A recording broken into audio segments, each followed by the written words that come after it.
Hi, Brittany. I hope all is well. I really love your video today.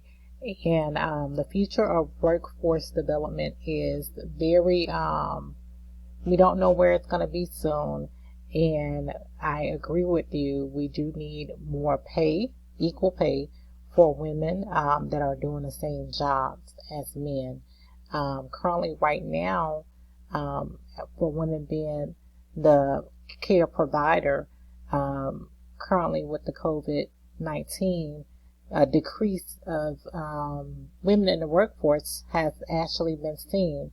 So currently it's a lot going on with workforce development.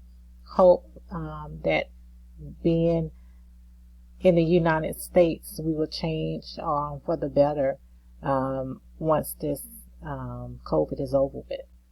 Thank you. Have a good day.